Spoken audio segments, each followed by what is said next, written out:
All right. Hello and welcome, everyone. So, it is finally time to talk about Octavia Prime. Octavia Prime is out, and she is Octavia still. Only time will be able to tell us whether or not her being a Prime is suddenly going to make her popular, but Octavia has been hilariously strong for the whole time that Octavia has been around, basically.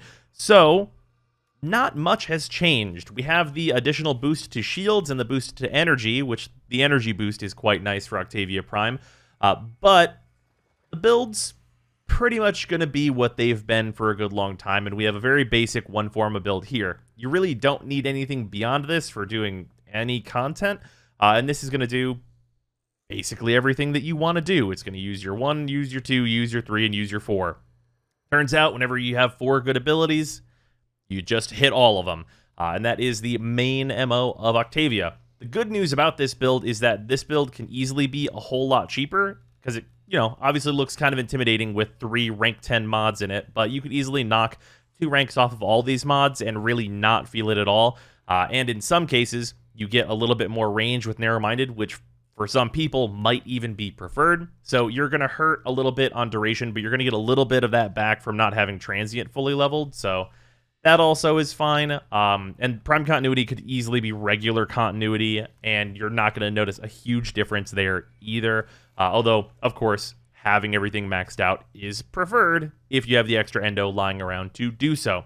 So yeah, really cheap one forma build, easy to put together, not a big deal.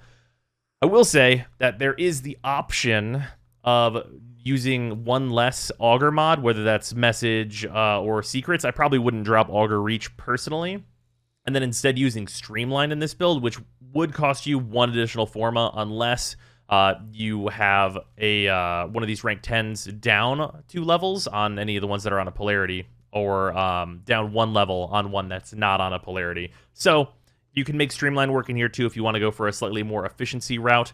But for me personally, I think having all the Augur mods is very, very nice. As for the Arcanes that I'm using, obviously because I have it, I'm using Arcane Energize. This is not required for the upkeep of energy on Octavia, but it does make it so you're topped off pretty much 100% of the time, which is kind of nice. And then Arcane Consequences just to go fast.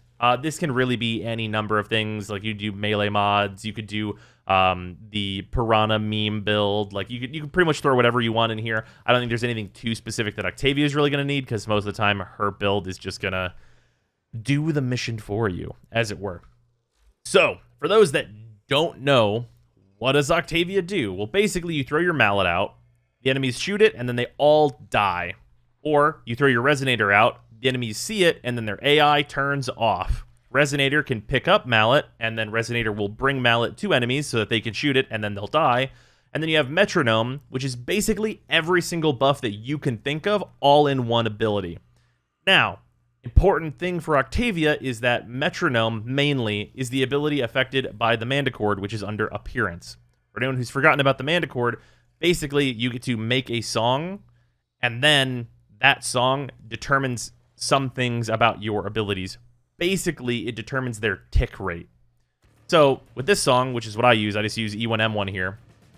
You want a very, very fast song, or you just want to fill every single row just in a big circle to make it so that your tempo is like really, really quick on all of your beats. The reason that you want that, and you mainly want that in the melody slot for metronome, as you can see it's labeled here on the left. The reason that you want that there is so that whenever you're trying to get your buffs, there's as many ticks as possible so that it becomes very, very hard to miss. And I'm going to explain what I mean by just showing what I mean. So, whenever you cast metronome, you get these lines on the ground. And crouching is one of the things you can do to activate these. So basically, you just spam crouch because your tempo is really fast, and you get Nocturne. Nocturne is an invisibility buff that is refreshable, and every time you see it flash, that means I'm hitting it successfully. And you can see the percentage in the top build up because you have to hit it multiple times in order to get there. I'm just spamming crouch. I'm not like trying to DDR this, which is the intent of this ability. And I have infinite invisibility as long as this is live. So as long as you can cast your 3, you're basically invisible forever. The other nice thing about this fast tempo is that if I'm just shooting, say, a fully automatic gun. Oh, this is the Ogress, the Kuvanukor. Oh, the Nukor is a beam, so it doesn't quite count for it. if you're shooting like a machine gun, it'll constantly build up and it'll hit most of it, even if it's a super fast firing gun. What you can simulate that by just like shooting a bunch with the nuke core and getting opera that way to get the extra multi-shot there. So that's an extra multi-shot buff. You have jumping, which can give you the I forget what it's called, but it's a speed buff. You just jump enough times. You have Vivis or whatever, however you're supposed to say that. It gives you a speed buff for running around, which is nice. And at a base level, this ability also gives you armor. So it's just everything on one ability.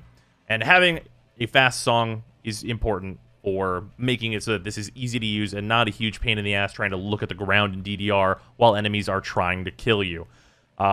Also, it affects your mallet, because your mallet in this AoE will constantly be dealing damage according to the tempo that is in its lane. So if you want it to constantly be pinging enemies, you can do that. Or you can have it set to like one note per each section, and it'll do like one big glob of damage.